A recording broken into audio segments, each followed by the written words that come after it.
welcome to This Just In with This Just In, Justin Core, as your host. This is a show, a streaming show. That's where you're watching it right now on KTVB Plus, where we take a deeper dive into the stories most important to you with the people bringing you those stories.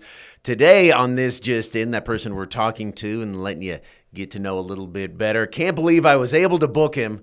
I work with him every single morning. It's the Hector Mendoza. Hector. I appreciate it. What a great introduction. I appreciate that. Yeah. Obviously, I don't think it was that hard to book me. I'm pretty open around this time, so yeah. He has time. Yeah. I see him every morning. It's like, oh, you got a second? He's like, oh, for you, well, Justin, I was gonna do.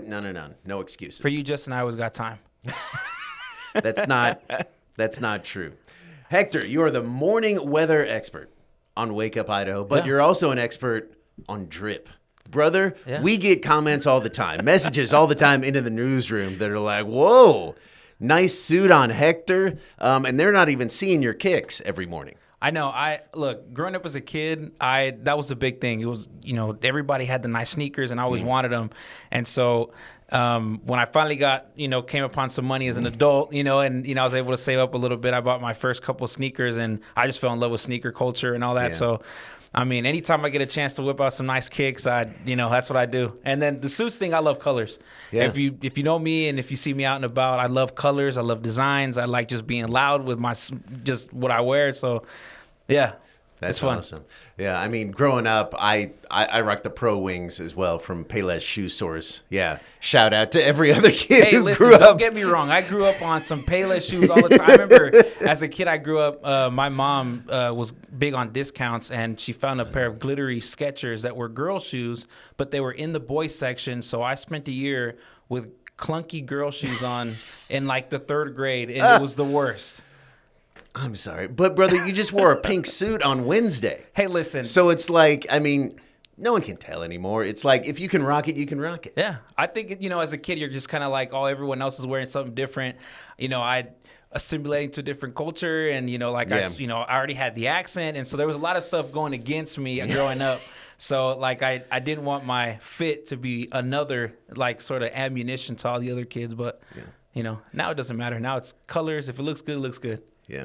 What are you wearing right now? What do we got? Well, I just got corduroy? That's what it is. Corduroy jacket, light blue. I got my Nike drifts on. I know you guys can't see it, but I got my Nike drifts on. Whoa. So, you pull back. All right, I'm going to take off the shoe.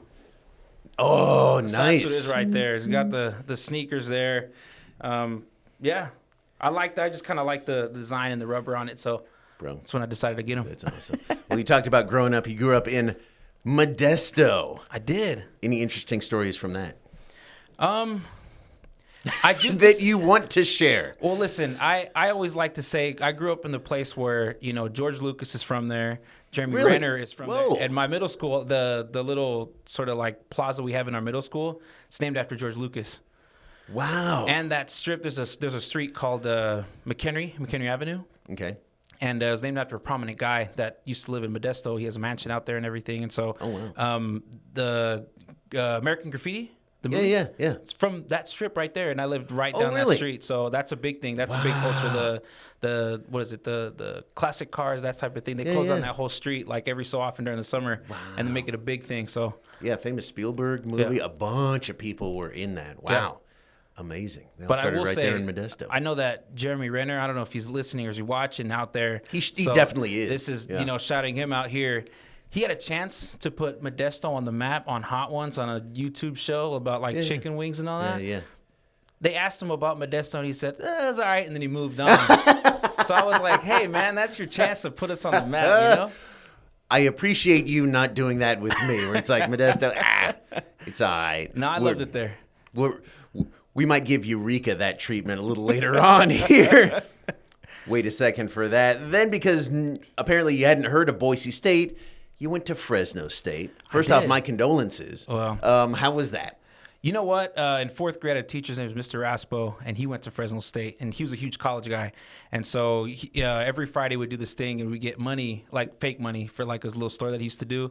And it was all college questions like, how's the basketball team doing? What are their stats? Like college. So every Friday we would spend some time. We watch some tape. We watch some film. And so I got stuff from I think I got stuff from North Carolina. I got stuff from Kansas. And I was like, you know what? I want to go to college and I want to do this thing. And I wanted to play sports. I told myself I was going to be in the NBA. And I wanted to go to some of these colleges. And so when I found out when I got a little bit older that he went to Fresno State, I was like, you know what? I kind of want to go there. And so that was kind of where that whole, I really wanted to go to be a Bulldog was from him. And I took a couple classes I took a class, it was a drama class that I took with the same professor he took like years before. So that's awesome. Yeah, so it's cool. All right. Well, I won't rag on Fresno State too much. So you were a hooper. What's your game most like? LaMelo Ball, Tyrese Halliburton, Muggsy Bogues? The wrong ball brother there. I think I'm more of a pass first type point guard. I was never good at threes. I think the biggest thing that I don't like about the NBA is the whole fact that everyone shoots threes now. I was always a mid-range guy. So I like guys like LaMarcus Aldridge, because of course I was a huge Kobe fan. Kevin Durant plays mid-range, so does Kyrie. Guys like that, I really loved watching their game because I feel like just a step back shot from the mid-range, a nice turnaround, dream shake, something like that. That was what I like to see. If you can hit that, it's really hard to stop. Yeah. I have heard it's not really a part of my game. My game is to sit on the bench and occasionally jump up and wave a towel. Woo! Hey, that's an important part. That's an important part of the team. Hey, that's an important position. You're still getting an NBA check, brother. That's right. And it's a lot easier on the body. Back to Fresno State. Did the student newscast there. How was that? I did. That was an incredible experience. We had one of our professors was working as a morning show anchor and producer. Whoa. And she was bringing in scripts and examples of like a newscast that she had just gone off. Like, wow, what would I have done differently here? Or why did we structure it this way? Why did we stack the shows this way? So we got really in-depth real world experience. So I thought that was something that was super invaluable. I never knew I was going to get an opportunity like that. And we had someone that had worked as a director for a show, and she had just left me about a year or two ago. She worked out in, I think it was in Portland. Okay. And so she came to Fresno State, and she was also showing us how to, like, the producer side of it, like how does, the background people, how do they work and things like that. Mm-hmm. So we had a full-on newscast, and actually our news studio, it was all donated by the Univision station there. And so we had a legit news desk and backgrounds and everything. It was incredible. That's amazing. So, I mean, you felt like you were ready to go. Why did you decide to go into news? It's funny. I came into Fresno State as a computer engineer, and I did 3 years of that, and I just wasn't enjoying myself. And I got lucky that I took a class. I took a philosophy class, and at the end of the semester, they made us do this sort of essay, and they said, go to 3 different departments and figure out if you're in the right place. Because sometimes it takes a while before you figure out where you're supposed to be at. And so I just happened upon the Arts and Humanities department, and I walked in, and the first guy that saw me, he was a part of their news writing class. And he came out and he was like, hey, I see you got a Lakers jersey on. You a sports fan? And I go, I love it. I wanted to play in the NBA, and that was my dream. Just as a side note, I actually tried out for the Fresno State basketball team. Really? My freshman year, because they asked for walk-ons, and I did that for a little bit. But awesome. Obviously it didn't make it. But because they were like, whoa, you're passing too much. We need a guy who's just going to spot up and, hit 20% of his threes. Yeah.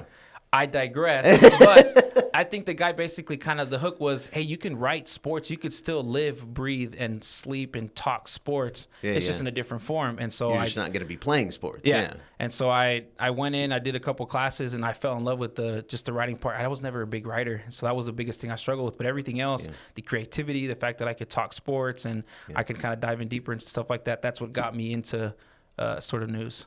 Wow, and you did a little bit of everything there. I mean, what? News, sports reporter for the paper, intern for the Mountain West Network. Yeah.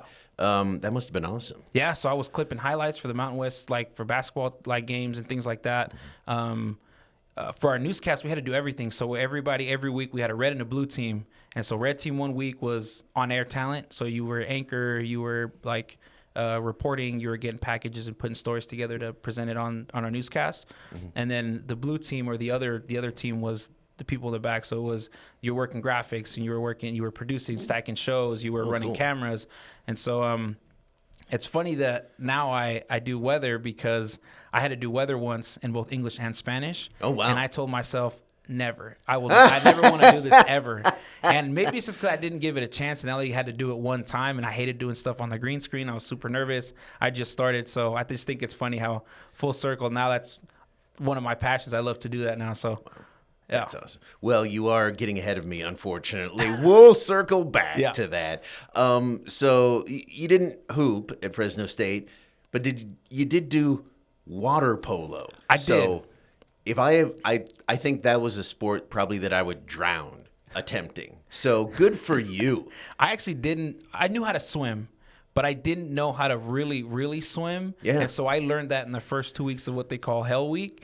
And Doesn't I did sound that, like fun. And Doesn't sound like fun. Yeah, and we did that and treading, and we did all that stuff. And I was kind of nervous about it because of the whole Speedo thing and, working out. It was more of like people were like, oh, like it's funny that you're wearing underwear out there or whatever. And so it was nerve-wracking at first, and then I fell in love with the game. Like it's almost really similar to basketball because the positions are very similar. I played center, which is what they call their whole set. And so I played the center position. Then you have your point guards. You have your guys that kind of could shoot and things like that. So it was really similar. You run Roshan plays. You run picks. You run, dives to the basket type thing when you're diving to the goal. Like it's all similar. And so I fell in love with it. And it was easy to pick up because I had already kind of picked up on some things playing basketball. Yeah. And then it was just kind of easy to transfer some of those skills into water polo. So after college, you started your career by reporting, anchoring, and producing in Eureka. I have written down here, a gorgeous city. Then my wife last night reminded me of when we drove through it. Yeah. That was not our reaction. Wow, this is gorgeous. It was more like, oh my gosh, we found like the ugliest city in Northern California that's right on the coast. Yeah. What was that like? Well, driving through Eureka, it's not the nicest city to live in. Okay. Everywhere else is fantastic. Like you mentioned, I think when we were talking, just Crescent City. Beautiful place. Crescent City's nice. Arcata's beautiful. Trinidad is really nice. So there's a bunch of places that are a lot nicer than living in Eureka. But because I think that's technically considered their big city, even though it really wasn't that big. But it was a hard experience just because I was fresh out of college and I was jumping into something and I didn't really know what to expect. Yeah. Because it was such a small station at a small market, and you're expected to do everything. You come in, you have to find your stories like we do here, but you had to go shoot, edit them, produce them up. And then at some points I was shooting by video. I was, producing a show, anchoring it. And then right after run into a game to get sports for the next hour. And so it was a lot. But man, you learned how to do everything. Yeah, that's the thing that I like the silver lining from that whole situation was that like I learned how to kind of think on my feet, be a little bit more flexible with certain things, and just really, really like hone in on the fact that like time management is super important. And if I had wasted a minute extra in my day, the rest of my time it was just playing catch up. Yes, Yeah. Absolutely. So while you were down there, you helped start a Spanish newscast at Redwood News with Brenda Rodriguez. Is that right? That's right. That's where we met, actually. And so I think that was more of something that we had kind of thought up. It wasn't something that was brought to our attention. It was more that we showed up to Eureka, and I noticed that there was one street in one city where everyone spoke Spanish. Other than that, there was no resources, and we were like kind of racking our head, how do we do this? And it started off as like a Facebook thing. So we just kind of did a quick 3-minute like newscast, recorded it, uploaded it to Facebook. And we started getting partnerships with a lot of people. There was a lot of like grassroots organizations that kind of helped us out. And so it was one of those things where we knew there was a huge need there, especially during COVID, because that's when I started. I started around COVID. A lot of Latinos didn't really know where to go to find information, where the vaccine's actually harming you, where you know what I mean? So there was a lot of what ifs, and a lot of Latinos, they use Facebook as their sort of source for news. Right. And sometimes it was really easy to find like misinformation on Facebook. And so people thought, dozens of things about the pandemic, about what was happening, about the vaccines when they finally came out. And so we were like, easiest thing we could do is just provide them the information in if Spanish. that's where they're already going Right. for their information. They're getting misinformation. Yeah. Well, let's actually provide them with information. Exactly, yeah. Fantastic. Boy, that's amazing. And then now You got KTVB Espanol Yeah. here at KTVB with also Brenda Rodriguez. That's right. And I think that's super similar. But I think in this case, I came into it and Brenda had already done an amazing job just kind of starting it up and reaching the communities that we were looking to reach. And so I just came in as a help. Like I came in as someone that she was like, hey, I need somebody to help me out. And I mean, since we'd already had a bit of a rapport with each other and we knew we'd already started one out in, Eureka, we thought, I mean, it's almost a no-brainer to team up again and do this again. Yeah. How's that been? I've heard from Brenda just some of the reaction you got and how appreciative people are. I mean, that's got to be amazing. I was telling you a bit ago, I was at Costco, and it was kind of the first time that I've had it where I'm not at an event with Latinos there. It was just kind of out in public. I was at Costco, and a person came up and was like, hey, how's the weather? But he told me in Spanish, and so he was like, ¿Cómo está el weather? ¿Cómo está el weather? And I kind of caught off guard because I was like, well, I was like, what the heck? And so it's just been amazing. We've gone to many events like in Twin Falls. We've done some Latino Fest here and there.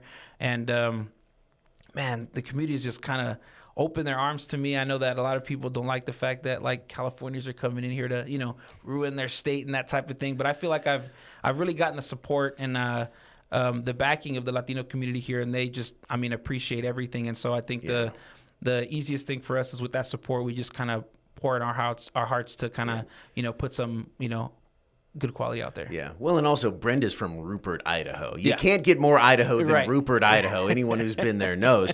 And then you came here from California, but again, you chose here. Yeah. Yeah. You're here by choice. You want to be here. Yeah. You're not trying to change it. You're trying to provide these resources to people who were already here. Yeah. Who weren't getting that. And that was my attraction to Boise, was the fact that I had an offer from Sacramento, so I could have stayed home. Oh, whoa. And I could have stayed home. If you don't know, that's like top 20 market, I think. Yeah, we're about 100. And I could have stayed home, but I felt like, there was a need, and it's one of those things where the way Brenda expressed it was, we don't have a lot of Latinos in media to help, kind of bring in that attention or just bring awareness to the fact that there's a lot of Latinos that are underserved around here.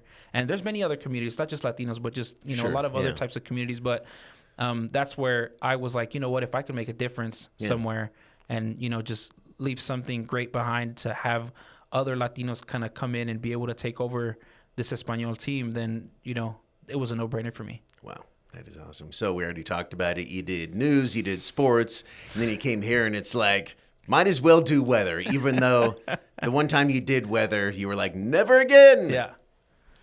Unless they asked me to. Yeah. So when I got the offer, they were like, hey, do you want to do Saturday morning weather? And I was like, sure.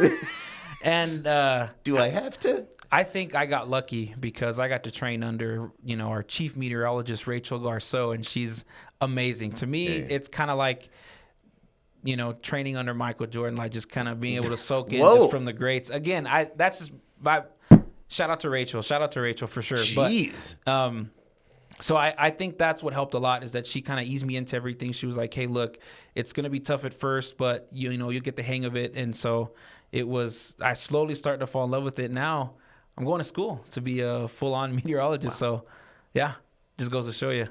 Awesome, man. Well, you need to do an amazing job, obviously, on Wake Up Idaho. You can watch them 5 to 7 a.m. every morning during the week, right here on KTVB. Yeah. In your news career here, seems like one of your favorite people to feature, Alyssa Mendoza. Yeah. Are you related? I would like to say we are, and the family has already owned me as part of the family. So, listen, if you go on my Instagram, Hector Reporting, if you go on my Instagram, Alyssa's mom says, hey, you're part of the family, man. So we've accepted you open arms and everything. So, Alyssa, an Olympic boxer, if you don't know, competed at the Paris Games, got a victory. And you have another story coming out with the latest from her. But first, if you don't know, let's see what the scene was like when she got back from those Olympics this past summer. Andy, roll it. This Olympian got an Olympic-sized welcome home to Caldwell Friday. Alyssa Mendoza is Idaho's first female Olympic boxer. Being in the ring and competing in front of that big crowd is one of the most alive feelings that you can get. The almost 21-year-old won her first match at the Paris Games before falling short to a Brazilian boxer. Even now, I'm a little sad that I didn't bring back home something. It doesn't matter to her parents, She put her name in history now. and certainly not her community as they celebrated her accomplishments on the world stage. First, during the parade, Thank you guys for coming. So this is unreal. Wow. Thank you. then during a reception, Welcome home. You are a hometown hero. where city leaders made the day even more special. So this is actually a proclamation declaring August 16th, Alyssa Mendoza Day in the city of Caldwell. That's not all. And it gives me great pride and honor to present Alyssa Mendoza with an honorary key to the city. The support, meeting new people, and then people just being inspired by me is just an overwhelming feeling that, I don't know, just feels so full and happy. From this point on, she's an Olympian. You know, it's an accomplishment that only a few people were accomplished. So for me to know that being part of that, she set up for whatever is come. Mendoza says Paris was just round one. I plan to stay on Team USA, go international, keep getting more international experience, and then LA 2028 is probably going to come by really fast, and going to get ready for that. She'll have her hometown and the rest of Idaho in her corner. Whatever happens, happens, and I just believe that God will set the path. So she is a local hero, obviously. Yeah. We were just talking about how you were an elite level water poloist. You train with her for this story that's coming out soon. I that did. seems like a terrible idea. Listen, you know what? I just was glad that they were game because I mean they could have easily said, "Come on, kid, you don't got what it takes." You want to get knocked out? Yeah. But she's cool people. Yeah. Like she's so chill. She's really. I mean, it was just incredible to me to an athlete, one of the greatest athletes in our the country area, here, in the area, and yeah, here yeah. too. It was cool that she let me into the gym. She kind of let me into just kind of her world and just was like, hey, she talked about her experience, talked about what she brought back from the Olympics, and then she was like, hey, you know what? You want a little taste of what it's like to be out here? And I was like, hey, you know what? I'm game. And so, yeah, it was tough. The next day, I woke up, my shoulders were shot, my arms were done. I think I got up and my legs were shaking, so Yeah. it was tough. And you didn't even do like the full workout, right? I It's did like, what they consider their after party. So doesn't sound like an after party. It's after they do their full hour-and-a-half workout. Normally, it's a 7-minute circuit of just them running through a bunch of different drills. I did half of that in half of the time they normally do. I was done. Ooh. No, I'm telling you, like there's cardio and then there's like Olympic boxer cardio. It's incredible. next level. Yeah. Yeah. Although, hey, if you were there in water polo shape, you might have run circles around her. Probably not. Alyssa, if you're watching this, no. running circles. Not that. So don't get me in trouble, Justin. I'm on their good side right now. You might have kept up a little better, though. All right. So you are an expert on a whole lot of stuff: water polo, news, sports, weather, boxing, apparently. Now, you're also a Rubik's Cube enthusiast. Live on Wake Up Idaho earlier this year, you solved one live. I solved one quicker than you. Yeah, that's without any Without any shenanigans help. or Right. hijinks, without No. cheating It's at not all. like it's not like I solved it, before and then handed it right. And then handed me that. Yeah. So I had you bring your Rubik's Cube Yeah. today. Yeah. Yes. And I'm going to have you solve it for us here now. Okay. Sort of live, but it's not going to be super entertaining if I'm just watching you solve a Rubik's Cube or for anyone. Yeah. So in the meantime, last year was your first 7 Cares Day here at KTVB. Our latest one is coming right up. It's my favorite day here at KTVB. First, tell me about Cares Day. Then we're going to watch a little bit about that while you solve that Rubik's Cube. I mean, it was fun. I had a really Yeah. good. I had a really good time. It's one of those things where it seems like it's you're out in the cold and you would think you would dread it, but you head out there and it's just the people are great, the environment's great, and it just feels like time flies when you're out there. So it's fun. Awesome. Okay, so show us the unsolved Rubik's Cube. Okay. There it is. Now you're going to start solving that. I'll keep a time on it, and then we'll see if you don't know about 7 Cares Day. Let's see how that went last year.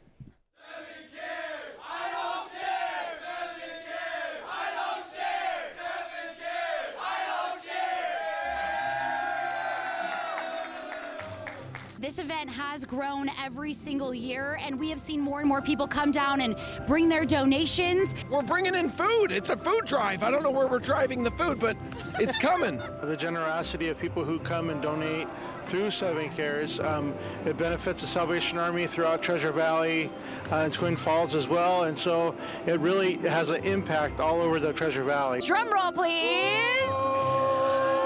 Another $5,000 from Idaho Central Credit Union. Thank you guys so much. You might not know it, but he get wiggling his nose. You try that at home, and the ears as well. Incredible. A man of many talents. But I do have a surprise in this box. I think we have Andrew here. Kind of what are the different things that we've been seeing in some of the box? Well, it's the big day, as we all know. Here we have the whole Treasure Valley and Magic Valley coming together to make a difference for all these people who have need.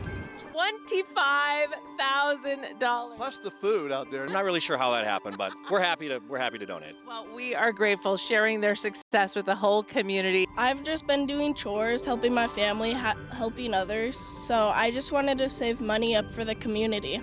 You're going to make me cry because in my heart she'll always be our little girl, but always super proud of her. We started this about 5 years ago, and she's just taken to it like a duck to water, and she just loves pouring back to the community.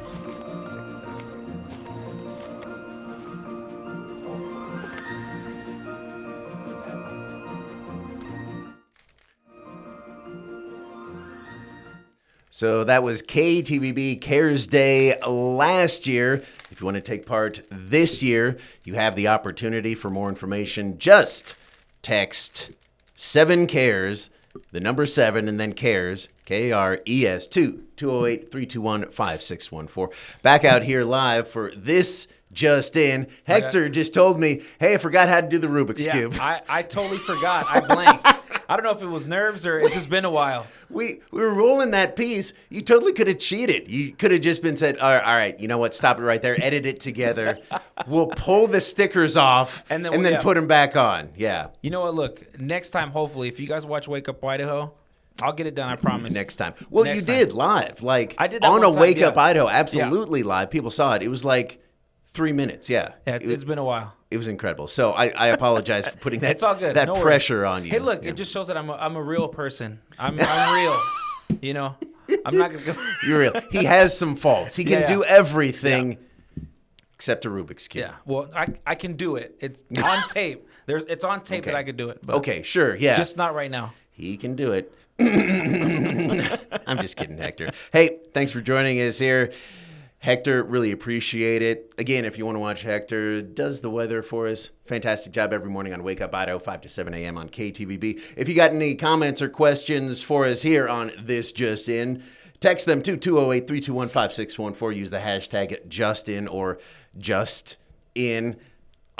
Either way works. Just let us know what you're thinking about. Maybe you're like, you know what? I'm going to challenge Hector out in the world if I see him at the grocery store to solve a Rubik's Cube. Hey, go for it. I'm game. We'll see you next time.